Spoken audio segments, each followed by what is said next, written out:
Part B, again, is a continuation of just looking at the heart, but what we're going to look at is the electrical events of the heart.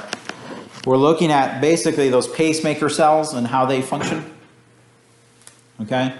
And the results of when they actually send the signal we can read, as we mentioned in lab, right? And again, it does it by itself, right? Don't forget that. It's doing it by itself. It's setting the pace by itself. So it doesn't need to have immediate nervous system stimulation, but the rhythm itself, the autorhythmic type of pattern, can be overridden by the autonomic nervous system. So the autonomic nervous system, and in particular the motor side, right, is that sympathetic and parasympathetic. Remember that from nervous system in AP1? The sympathetic and parasympathetic can override this. So remember the parasympathetic and sympathetic, right? It's the rest and digest, or what? Fight and flight, right? Fight or flight, rest and digest. Which means when it has to do with the heart, sometimes we can cause the heart to what? Low rate, low force, or high rate, high force. Right? We can change it on the nervous system, but if we leave it alone, it's just going to be automatically done. Again, who plays a role in between the cells? The big role player here is the gap junctions that we just talked about. That's why it's a continuation. Gap junctions, right? Little pores that between each cardiac muscle cell and between the pacemaker cells that we secrete calcium, right? Goes through the gap junctions and then tells every single muscle cell contract time, right? SR releases calcium, and you know what that does with the troponin, tropomine, all that stuff, right? So the network of all the pacemaker cells, because this is the non-contractile cells, the pacemaker cells, the network of them is called the intrinsic cardiac conduction system. Intrinsic meaning interior, right? This is inside the heart. Okay? We call these autorhythmic cells just another way, but these are actually the pacemaker cells that we discussed at the end of part A. Their job is to initiate, and then start to send the impulse to coordinate depolarization and the contraction of the heart. This is what they're for. So the pacemaker cells actually undergo a depolarization, and action potential will get generated, okay? And that action potential will cause changes to the contractile cells, the cardiac cells. This will occur. So the pacemaker cells are the players in the whole process of this happening. They have a resting membrane potential that's unstable, and so they consistently want to undergo depolarization. And so we call this a pacemaker potential. This is a specific resting membrane potential for the pacemaker cells. Calcium and sodium are also involved here. Okay, potassium and sodium, I said calcium. Potassium and sodium are involved here. Even though calcium is still one of the major ions here in this whole process, but in these pacemaker cells, potassium and its channel is closed, and then slowly sodium leaks, just like we do in, for example, a nervous system or a neuron, right? The interior becomes more positive. The same thing that applies in a neuron when we create an action potential. Same thing applies, but we're in the pacemaker cells. And then depolarization will occur. And here's where it differs between a neuron and a pacemaker cell, because calcium channels open.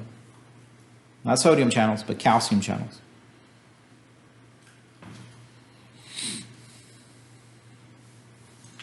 So calcium and calcium channels are involved, not sodium in a neuron, right? In a neuron, it's that. In a pacemaker cell, it's calcium. Although it plays a minor role. Sodium plays a minor role. So depolarization occurs. Remember depolarization, right? Action potential is getting generated here. Bam, right? And then we've always, when we depolarize, we always what? Repolarize, right? So things will close, potassium channels open, let potassium go out. Resting membrane potential goes back to where it's supposed to be.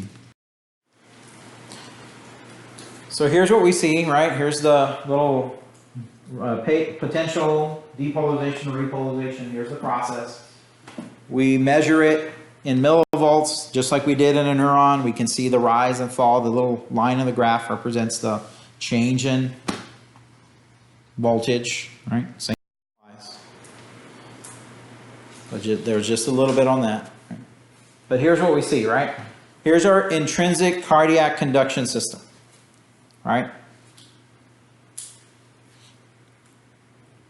So the pacemaker cells are all organized in this network. And as the pacemaker cells create the depolarization and the impulse or the action potential, it'll pass it between themselves through the gap junctions. You see what I'm saying? The gap junctions are responsible for sending the impulse through each cell. All those cells are all organized in this network, cardiac conduction system. So anatomically, these are places that you find in the heart, but they're sending the signal, keep in mind, through themselves, right?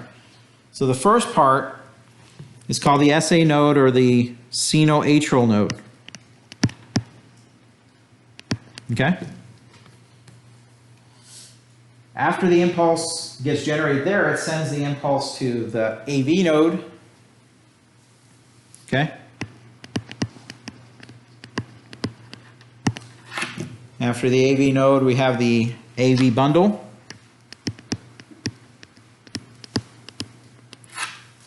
And then the AV bundle splits to the right and left bundle branches.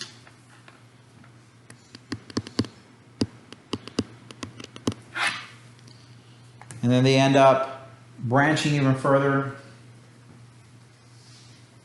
to the Purkinje fibers, or those branch individually into cardiac muscle, which is going to cause them to open their SR, calcium influx, but troponin, tropomyosin, etc., right? All that happens. Myosin binds to, all that. So we also call the SA node the pacemaker, right?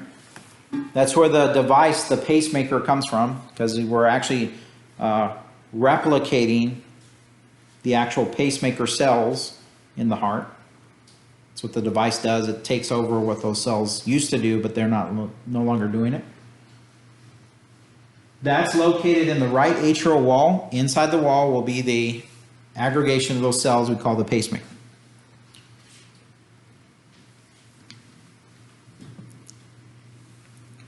Generates impulses about 75 a minute.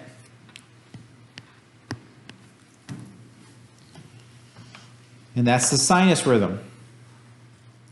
This is an average, folks, by the way. And at the end, as a result, this is what the impulses, the pacemaker cells will send the impulse. But at the end of all this, the result of that, we see what? A contraction with every single impulse. That's why the resting heart rate for, this is a big, general average, is about 70, 75.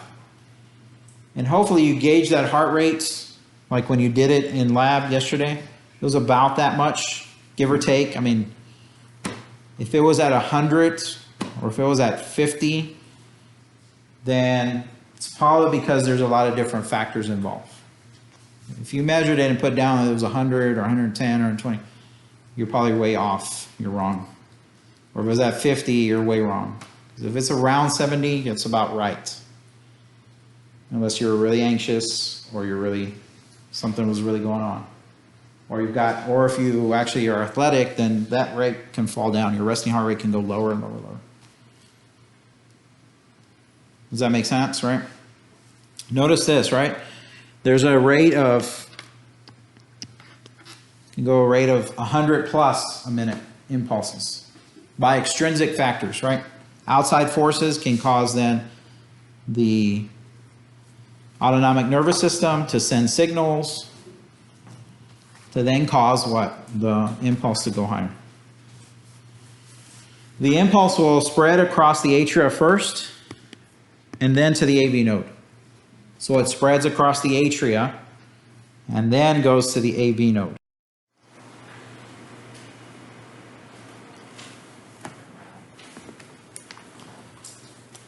So the next stop is AV node.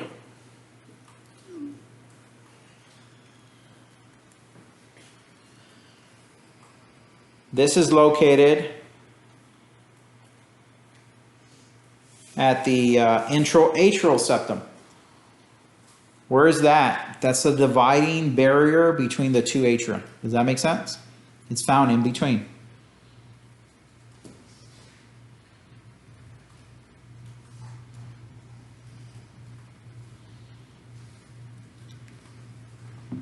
The impulses get delayed ever so slightly. Okay, the fibers are smaller. There's fewer gap junctions, so the impulse will slow down just a little bit.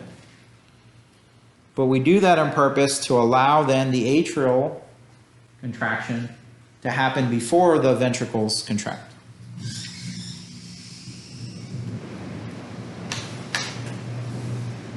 Because we don't want to, what we do not want to do, which doesn't happen normally, is that the atria contract at the same time the ventricles contract. Right? Does that make sense? You want the atria to both contract while the ventricles are relaxing to fill up with blood, right? And then these relax while the ventricles pump their blood out. Does that make sense? Because if you both push at the same time, where's the blood flowing? Just kind of just net zero, basically. So that's what we're saying here.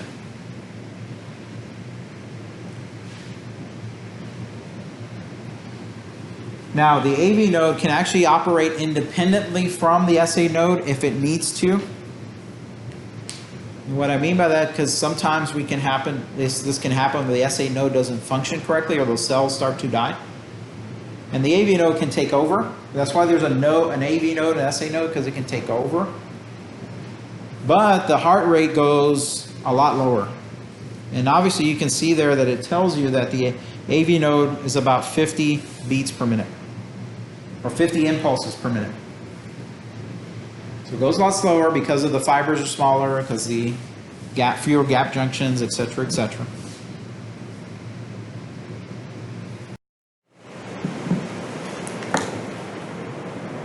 So next up, right, is the, sorry, went the wrong way. Next up is the AV bundle. Bundle of His. Oh, this is a bundle of His.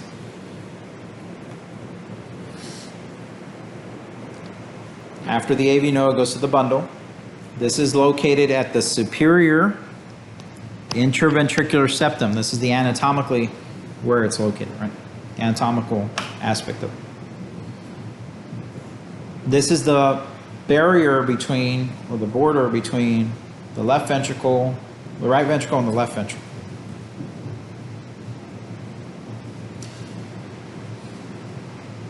This is the only connection between the ventricles and the atria. It's through here.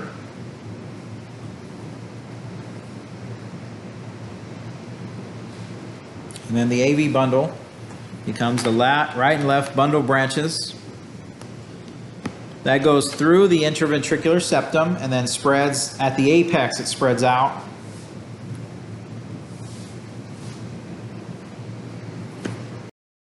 To the fifth part. Purgini fibers. It's going from the septum, from the apex to the ventricular walls.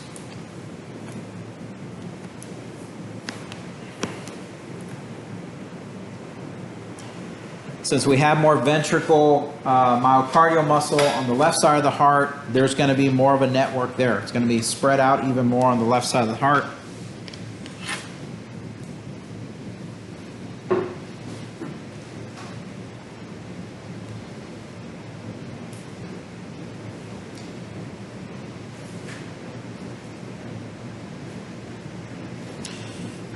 As a result, what we really want to try to get to is the contraction, right? And the contraction will immediately follow after the spreading through the Purkinje fibers. Ventricular contraction will occur. So folks, there's a delay, slight delay between the top atrials to the ventricles, but that gives it enough time so the atria will contract so that the ventricles will fill up with blood, and then eventually that signal gets to the ventricles, so the ventricles will contract while the atria is relaxed and then push blood through. And this is how this whole thing is set up, where there's a heartbeat, relax, heartbeat, relax, heartbeat, relax. From the SA node to the contraction, quarter of a second. Quarter of a second. Okay? All that process, fourth of a second.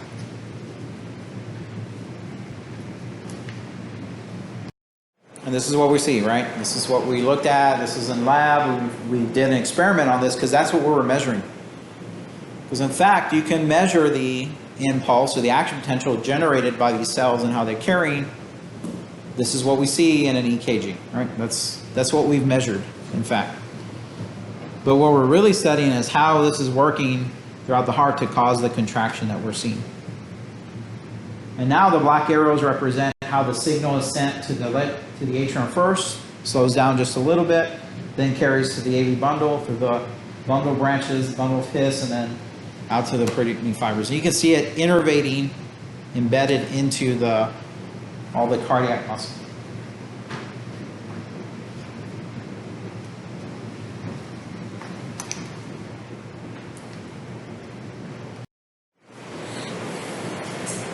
So sometimes we can have this, right? We always go back to clinical stuff because, again, you're looking, as I mentioned to the micro students this morning, you coming to this class, you're looking at the abnormalities, right? That's what we're discussing, right? Most of you are going to be nurses or going for nursing. Some of you are not. Most of you are going for nursing. But you're looking at abnormalities, right? We're looking how the patient, and you're dealing with patient care, right? And we look at abnormalities because we want to, part of healthcare is fixing the abnormalities, right? Fixing whatever they came in for. That's not working correctly, that's not functioning. That's your job, right? But then you have to understand the background, and that's why we see these, right? So when we look at an arrhythmia, for example, it's an irregular heartbeat, right? The atria and the ventricles are not contracting in that nice little rhythm. The rhythm is off. And because the rhythm is off, we have an arrhythmia. We can measure it on EKG, so that PQRST wave that we saw is all out of whack, right? Because of that, the contractions are out of whack. A fibrillation is a rapid contraction. So it's going much, much faster. Contraction, contraction, contraction. What you probably will see is the PQRST waves are shorter and are right next to each other in an EKG. Not kind of spaced out. They're kind of close to each other. And that's part of looking at, for example, part of looking at an EKG, part of looking at the experiment yesterday when you looked at all the different ones, the EKG graphs, because that's what you're looking for.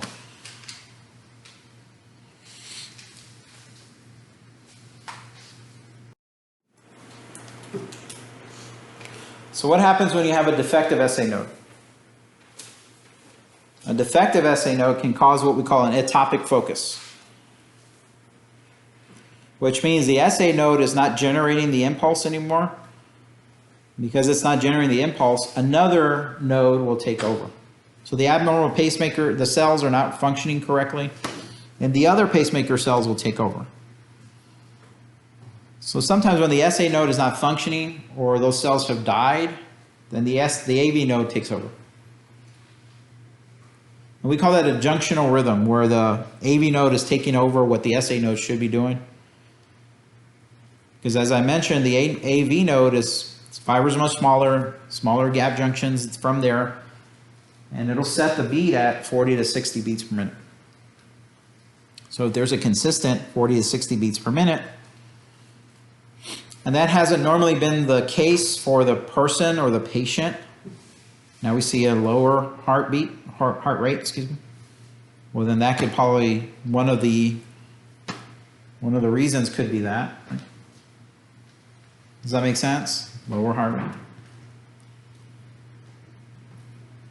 And so there's different ways, like extra systole can actually happen where you see the atopic focus in different parts of the cardiac conduction system, and that can trigger different impulses, and you can see then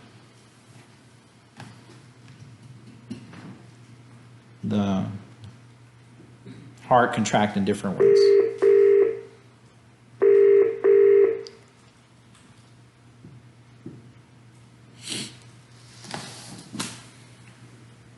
Okay?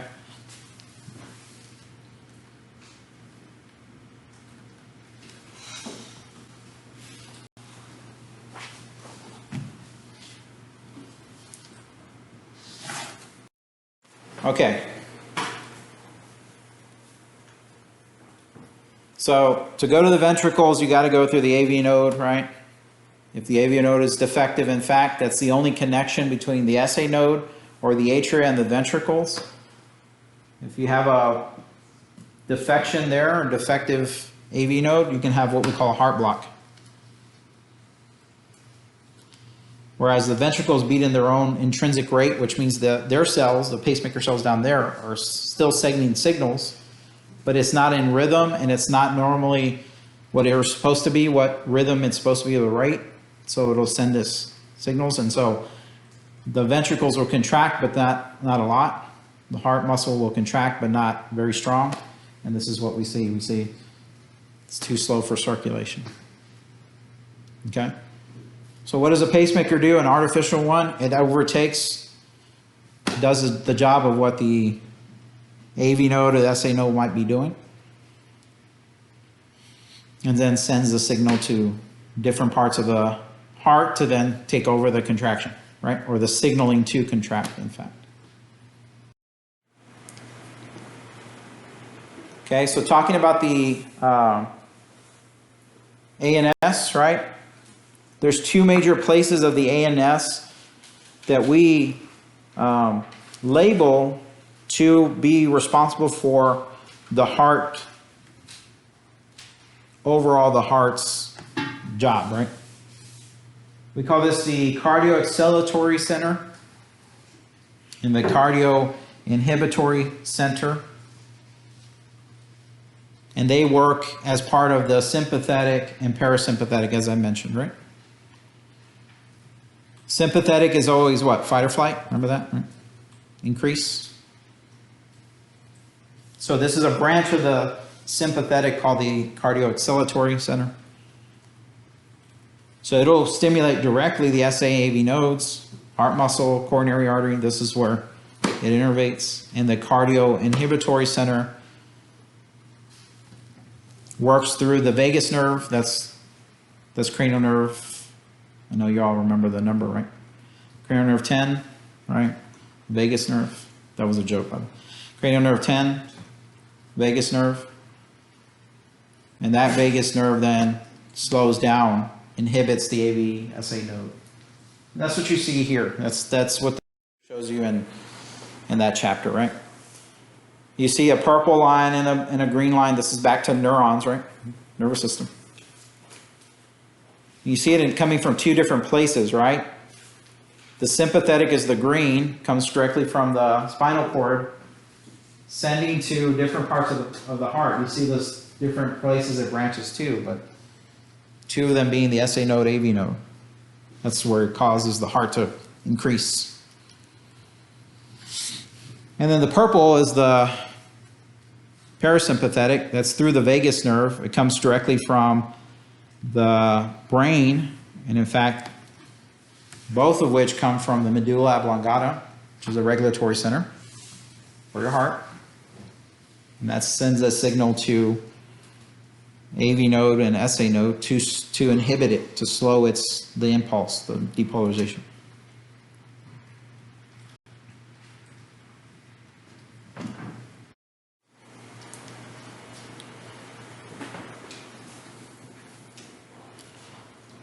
So what happens in cardiac muscle? This is what occurs, right? This is action potentials forming. So once we send a signal, pacemaker cells send the signal to the projecting fibers to the muscle, sends the action potential there, the impulse, and then this is what occurs in the skeletal muscle, right? Depolarization, sodium channels open.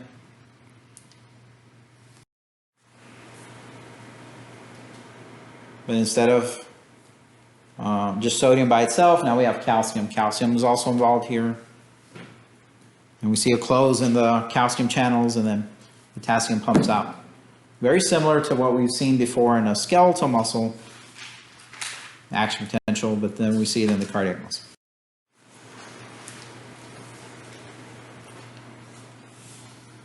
The action potential in a skeletal muscle, very fast, 1 to 2 milliseconds. Remember, it's rapid. You can restart again really quick and start again. Cardiac muscle, 200 milliseconds. Much, much, much longer. Okay? Remember, the refractory period is much, much longer in the cardiac muscle. Contraction in a skeletal muscle, quick, 15 to 100 milliseconds, real quick. Cardiac contraction of a muscle, 200 milliseconds. Much longer. Why do we need to have it much longer? We need to have the contraction really pushing and staying long to push out all the blood. Because that's really what we care about, right?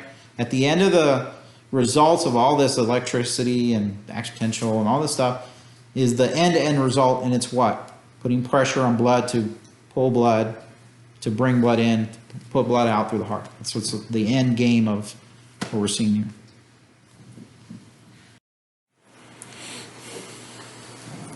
So this graph just shows you then the action potential versus the tension, the contraction, and how they're coupled, right? As the action potential drops, then the contraction will occur. This is just showing you that process.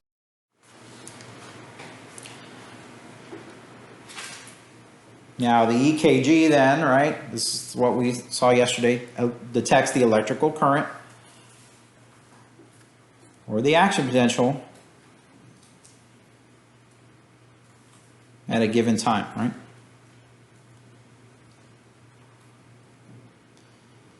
Those electrodes or those leads are the sensors to the machine that sense the electrical activity in different parts of the heart, in fact, at a given time, right?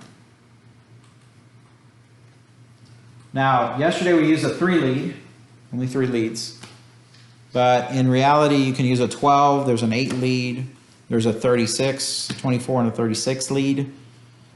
But a 12 is usually the typical one. This is the one where you put different parts of your body. This is the one, that you would visit a hospital. You probably have a 12 lead.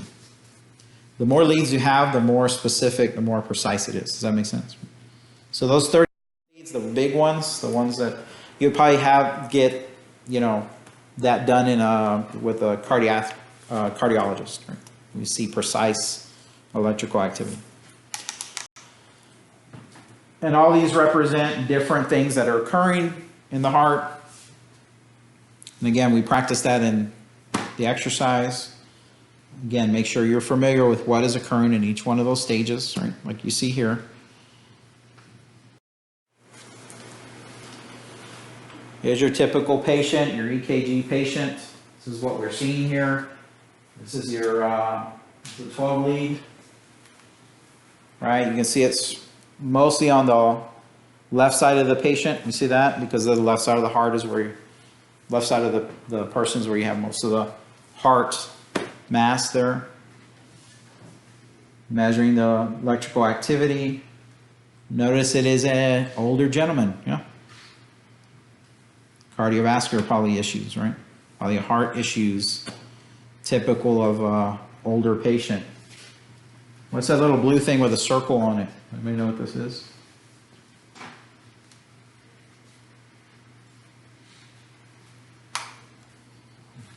Is that like a sonogram? It's a sonogram, yeah. It's a sonogram machine. So a sonogram machine looks at the actual shadow of the heart moving. So that would be on a screen. Cardiologists see that on the screen, and then they would see the electrical impulse. So they're measuring two things. They can see the heart moving through that little circle thing on the screen, and then they're also seeing the electrical, what you saw, the PQRS T wave, right, moving. And of course, they're doing one more measurement, right, on the right side of the arm. What are they taking there? Blood pressure, right? Three things that they're taking. And you can use all that information to kind of paint a picture as far as what's going on. And that's in fact what they're seeing there, right? If you take an EKG, this is what they're seeing. And then again, these all mean different things. Those little letters represent different events in the heart, in fact. So you can break it down like it's doing in the book, and this does a good job of breaking it down, because in any part that's highlighted is talking about the electrical impulse in yellow, and then they're talking about the resulting effects, which is the red, which means contraction. So of course you have to send a signal before you contract, and that's what we're seeing here. And notice that from the top to down, if you look at all the hearts models, from top to down is talking about where it begins at the atria, and then where it ends very, very much at the bottom or the ventricles. That's what we're seeing. And again, we can see abnormalities in the EKG, and that's what we're seeing here. Different things like the waves are changing or in different sizes, peaks and valleys, different sizes, how wide they are, how short they are, can actually indicate different things, disease and what have you. Right, here's our normal EKG. I think everybody's kind of looked like that, even though we're a little whack, except for Cameron's, it was all. I think she's dead or something. Just kidding. There's your PQRS T wave. This is a junctional rhythm, right? SA node doesn't work. AV node is taken over, right? Setting the pace differently. Look how that's completely different, right? Totally different kind of thing. Heart block, right? AV node is failing to conduct some of the SA node, right? So the AV node is failing here. There's more P wave than QRS, and so you can see this occurring, right? Right. Heart attack can happen. This is indicative of a heart attack. You can see a heart attack occurring there. So what we are discussing here, in fact, is the mechanical events of the heart. So what we've discussed before is talking about the parts of the heart, blood flowing through the heart, the function of the heart, okay? And that the heart actually has an electrical system in place to stimulate or to actually act as the stimulation for the muscle that makes up the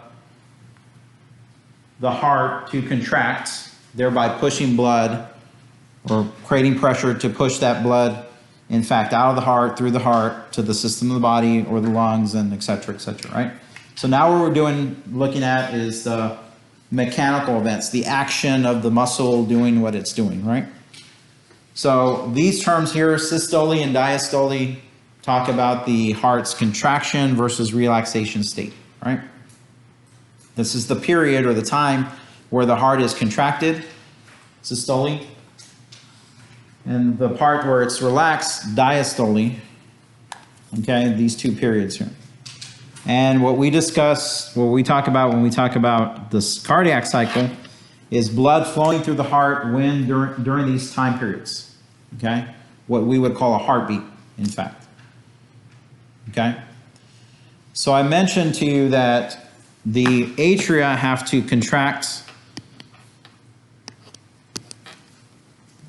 before the actual ventricles will contract, right? So there's a period of the atria contracting and the ventricles relaxing, and then the atria relaxing when the ventricles are contracting. And this rhythm is set.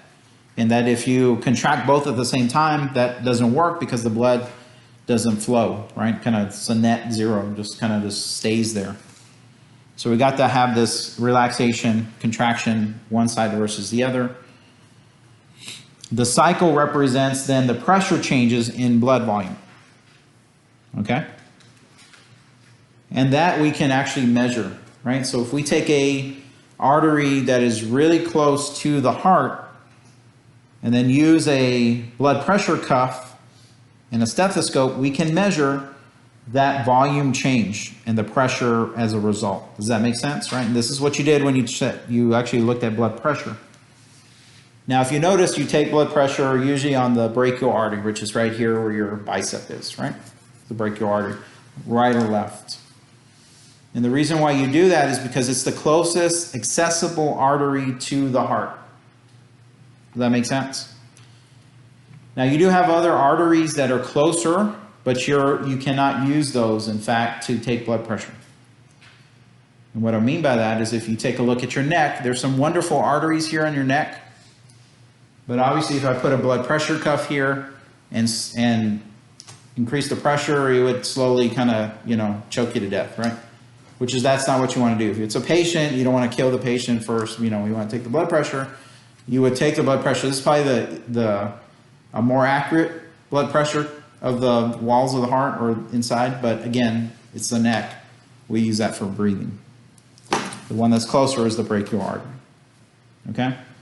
The mechanical vents follow the electrical vents that you see in an EKG. So when you see an EKG, what it also means to you is after those electrical events, something will happen, which means ventricles contract, ventricles relax. Atrias contract, atrias relax. And that's what we see when we see the cardiac cycle. And so here are the 3 stages or 3 phases of the cardiac cycle. So what we're looking at here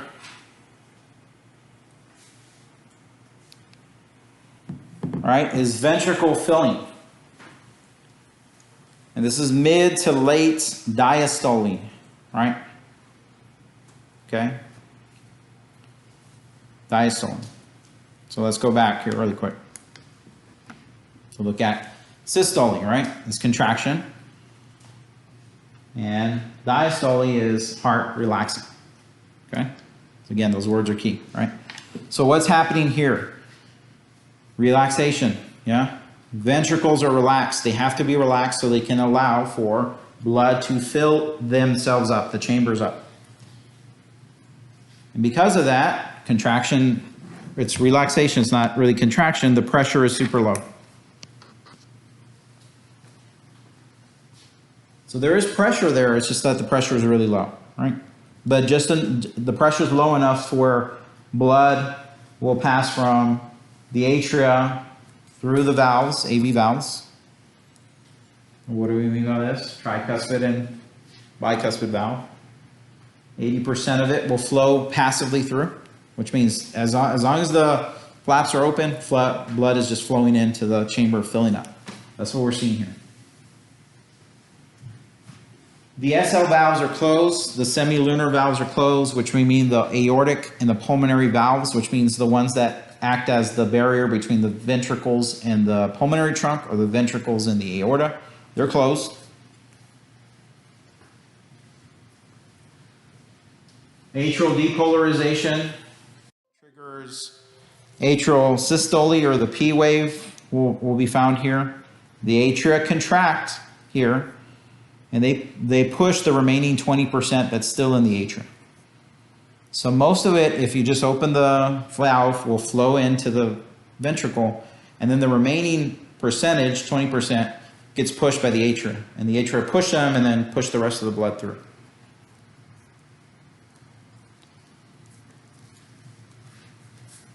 Which means that the atrial systole, which is the P wave, represents when the atria contract. Because the signal gets sent to the muscle cells, which means SA node. If you embed that here with the context here that we're talking about, the SA node sends its signal to the AV node, and the AV node starts, and they both spread to the atrium. That's what's occurring, and what we can see is the P wave. Does that make sense?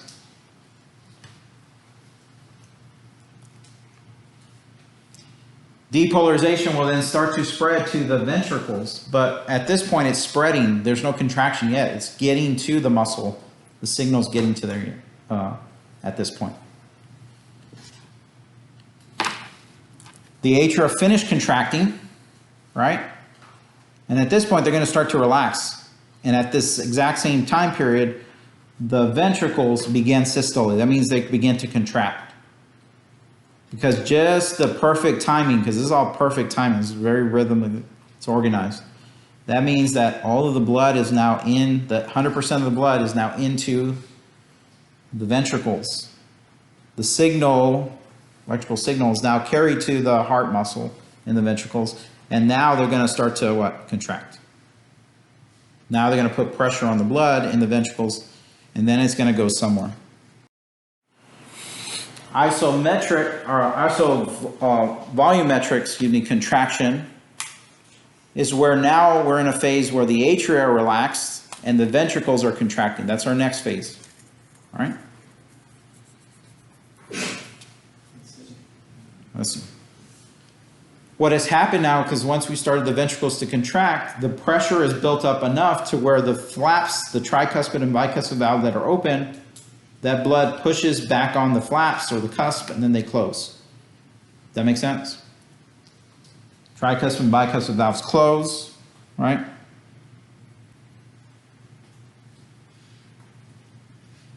There's a small period of time where all the valves are closed, but the ventricles are beginning to contract some more and some more and some more, right? The pressure is rising, so there's blood in the ventricles that is trapped. It's not trapped, but it's there, you know what I mean? The pressure rises and rises, okay? And then causes, eventually, when the pressure exceeds the pressure in the arteries, then the SL valves open. They open up. This is the aortic and the pulmonary valve on the left and right side.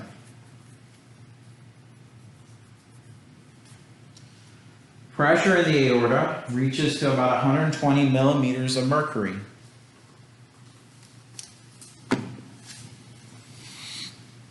And in fact, that's why we get to that pressure point.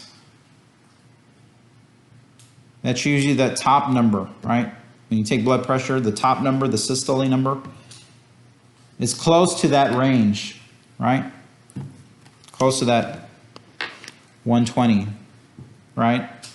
If it goes past 120, if you measure blood pressure and the top number is higher than 120 or at 120, we usually call that hypertension or high blood pressure. I mean, somebody has high blood pressure.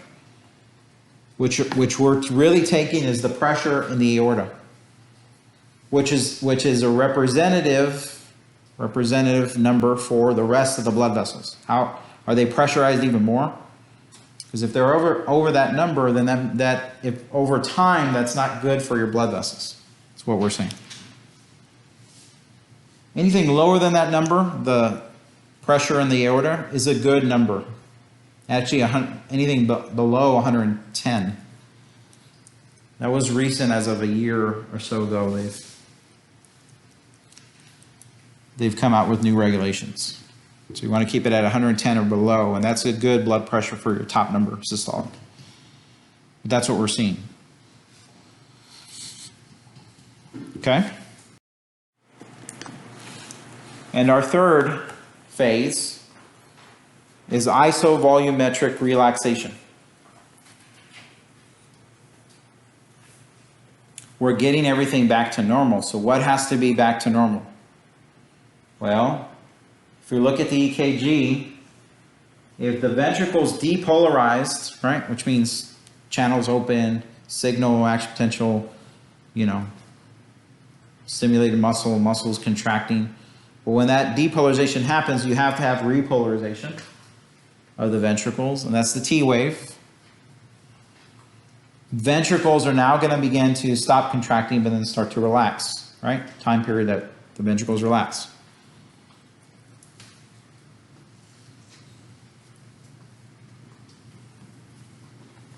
The blood pressure drops, blood backflows from the aorta and closes the SL valves. So the aortic and pulmonary valve, pulmonic valve closed.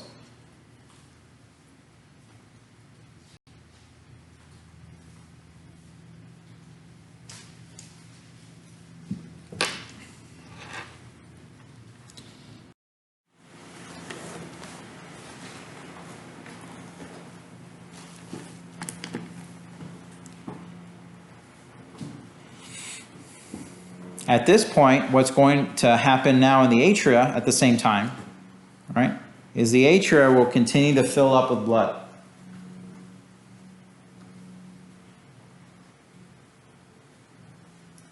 And once that blood starts to fill up in the atria,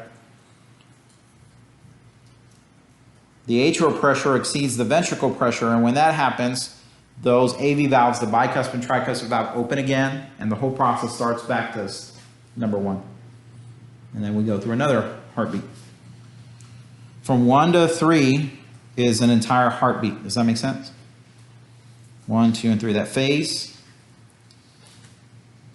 that's an entire heartbeat. Now, because we hear the valves opening and closing, because of the contraction and blood moving through, we can hear that with using a stethoscope, and when we hear that, we know that that's one heartbeat. Right? So a clinician knows that, okay, this is all what's happening right now when I hear this lub-dub sound. That's what you heard when you took your heartbeat for your group member or yourself or whatever. Does that make sense? Right? All that happens with that heartbeat. Again, resting heart rate is about 75 times per minute, or 75 heartbeats per minute. That's going to vary greatly. That's the average. Okay.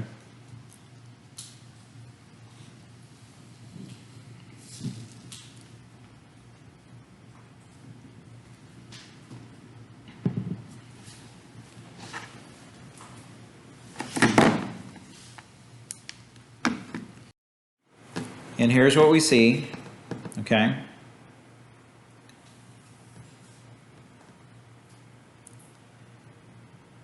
What we're looking at is pressure. So now this talks about, this graph gives us data on pressure on the y-axis and time on the x-axis. So as I go through time, how are pressures changing in different parts of the heart? And each line represents the different parts of the heart. The green is the aorta, the blue is the left ventricle, and the purplish color at the bottom is the left atrium. And we're seeing pressure changes. Notice that when the aorta has high pressure and the ventricle has high pressure, that the atria has low pressure. Because there has to be a switch. Low on one, high on the other. High on one, low on the other. So that's what we see there. Now what we're putting is that graphs, this cardiac cycle, and then on top we're putting the EKG. It's that blue line on top. And at the bottom here, right, we're putting in volume. How much volume of blood coming in and out. And then at the very, very bottom, we're seeing the heart and where that blood is flowing. What part of the heart that blood is in, basically. Right? So it's putting everything all together. So if you're getting to a point where you've discussed or you've studied the EKG, you've studied the cardiac conduction system, you studied the pathway of blood, you studied the structure, and now what we're looking at is the volume changes in pressure. Now you can kind of put all this together in one graph, and that's how you're looking at it. Okay? So the lub-dub, I mentioned lub-dub, but the two sounds is actually the sounds of the valves opening and closing.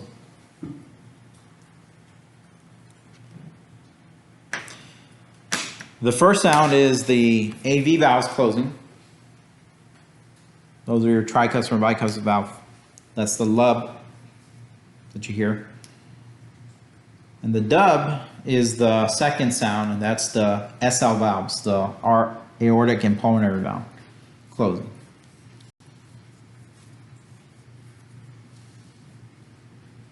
Those lub-dub is the relaxation phase in between. Lub-dub, lub-dub, that.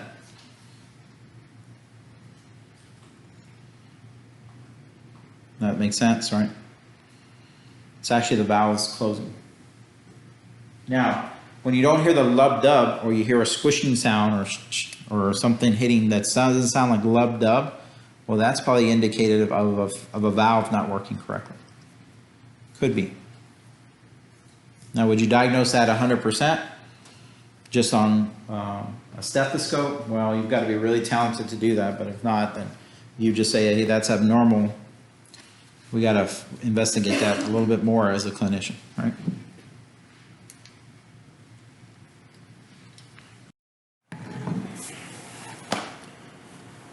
So the mitral valves, which we call the mitral valve, which is the bicuspid valve, closes slightly before the tricuspid valve. And the aortic valve closes slightly before the pulmonic valve.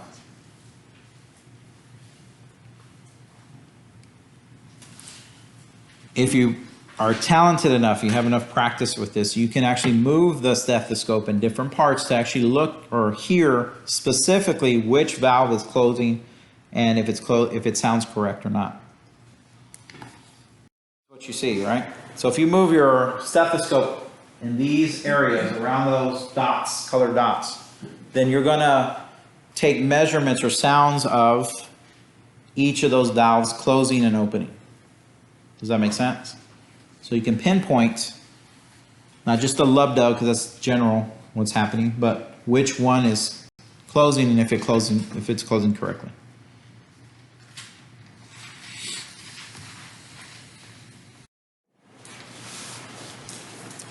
So what I mean by abnormal heart sounds, if you don't hear something correctly, is we indicate that as a murmur, right? Heart murmur. It's usually indicative of a valve issue.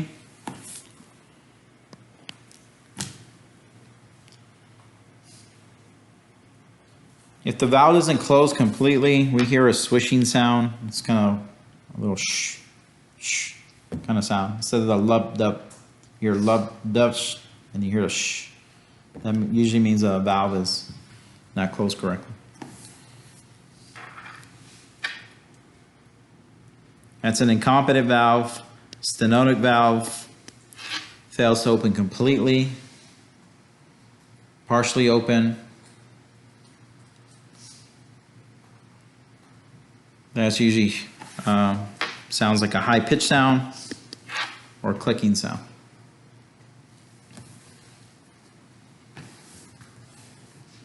Okay.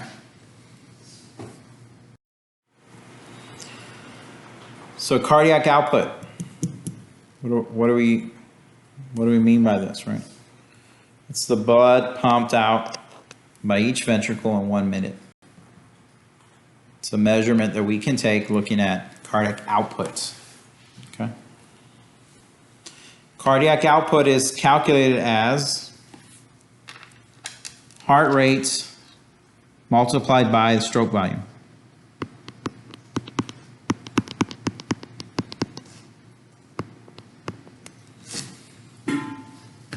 Okay? That tells us how much blood is pumping through each ventricle in 1 minute. It's a good indication of how blood is flowing, cardiovascular system, and the heart. How those are working. Sorry, there you go.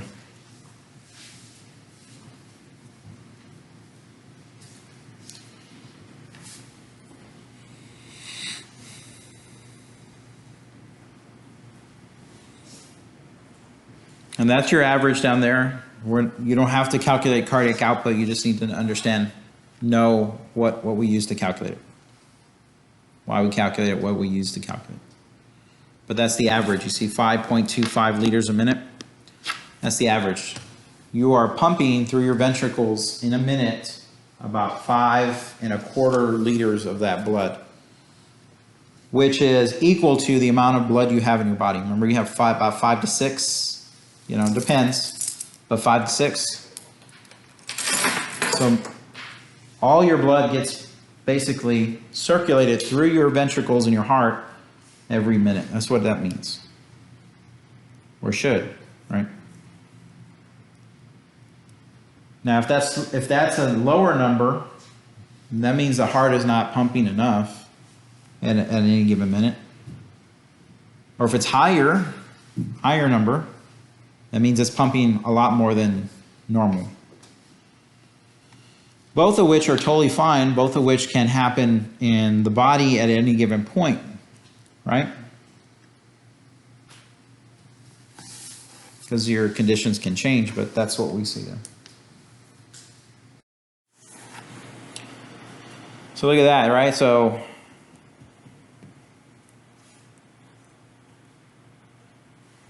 maximal cardiac output, 4 to 5 times resting cardiac output in non-athletic people. Right? Maximal cardiac output can reach about 35 liters a minute in a trained athlete.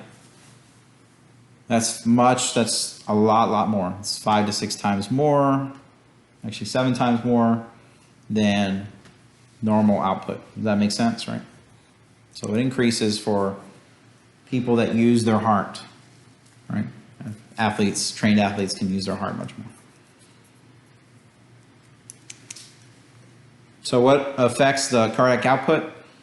The stroke volume, because that's part of the calculation. And the heart rate, both of which can vary. They can go up and down, right? Volume, that means how strong the contraction is, right? How much you're pushing and bringing in, pushing and bringing in. And then also, how many times you're doing that, right? So you go faster, slower, you push less, you push more. This is what we're seeing with cardiac output changing.